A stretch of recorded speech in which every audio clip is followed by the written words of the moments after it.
আসসালামু আলাইকুম। আশা করি সবাই ভালো আছেন এবং সুস্থ আছেন। ফেসবুকের মাধ্যমে বিজনেস করার জন্য অডিয়েন্স টার্গেটটা কিভাবে করবেন? দেখুন, আপনি যদি ফেসবুকে বিজনেস করেন, সেক্ষেত্রে যদি আপনার ফেসবুকের অডিয়েন্সগুলো ঠিকঠাকভাবে সিলেক্ট করতে না পারেন, তাহলে আপনার টোটালি ফেসবুক মার্কেটিং বা ফেসবুক অ্যাড ক্যাম্পেইনটাই বৃথা। কারণ আপনার টার্গেটেড পার্সনদের কাছে যদি আপনি আপনার প্রোডাক্টটা পৌঁছাতে না পারেন, সেক্ষেত্রে বিক্রি হবে না। তো বিক্রি যদি না হয়, সেক্ষেত্রে আপনি অ্যাড ক্যাম্পেইন করে যে পরিমাণ ডলার বা টাকা খরচ করেছেন, সম্পূর্ণটাই লস। তবে ফেসবুকে অ্যাড ক্যাম্পেইন রান করার পর আপনি আপনার টার্গেটেড কাস্টমারদের সিলেকশন করার পরেও ফেসবুকের আপডেটের কারণে সেলটা কম বেশি হতে পারে। তবে সঠিকভাবে টার্গেটিং করলে আপনার শুরুতে রেজাল্ট কম আসলেও টোটালি ক্যাম্পেইনটা শেষ হওয়ার পূর্ব মুহূর্ত পর্যন্ত অ্যাভারেজ আপনার ভালো সেল চলে আসবে।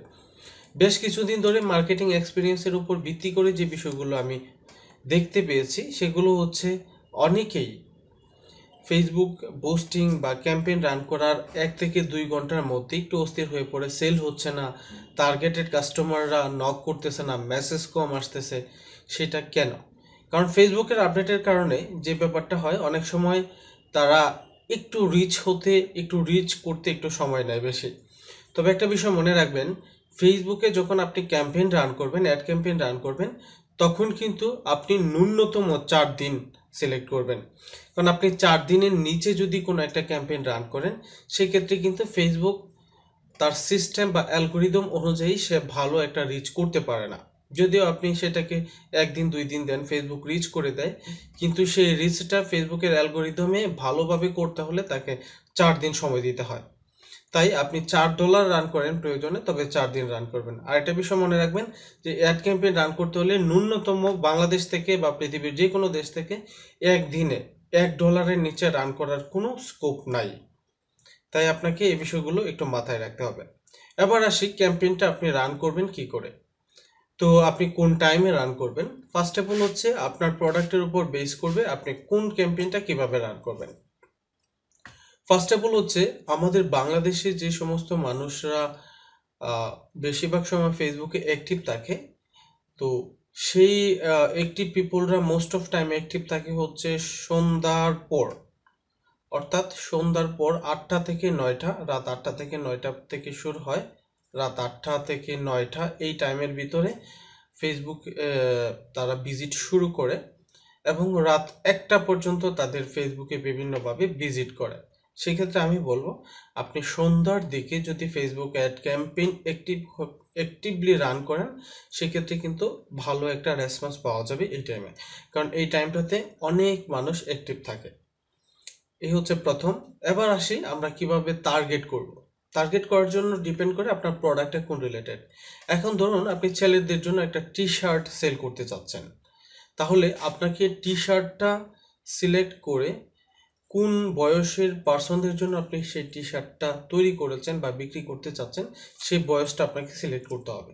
ধরি আমি যেহেতু টি শার্ট সেটা ছেলেদের জন্য হলে আমি 55 বছর পর্যন্ত ধরে নিলাম। তাহলে আপনি এখানে বয়স অবশ্যই 18 থেকে 55 দিবেন। সেকেন্ড সেটা হচ্ছে আপনি শুধুমাত্র মেল সিলেক্ট করবেন, যেহেতু সেটা ছেলেদের জন্য। তৃতীয় ব্যাপার হচ্ছে সেই প্রোডাক্টটা কিনবে কারা, তাদের টার্গেটটা কিভাবে করবেন। তাদের টার্গেট করার জন্য আপনি বাংলাদেশের টপ ইউনিভার্সিটিগুলো টার্গেট করতে পারেন। একটা বিষয় মনে রাখবেন, 18 থেকে 23 24 25 বা সর্বোচ্চ 30 পর্যন্ত মানুষ সবচাইতে বেশি অনলাইন থেকে টি শার্ট কিনবে, টি শার্টের ক্ষেত্রে। তাই আপনি ইউনিভার্সিটিগুলো ফলো করবেন, আপনি টার্গেটেড ইউনিভার্সিটিগুলো দিবেন।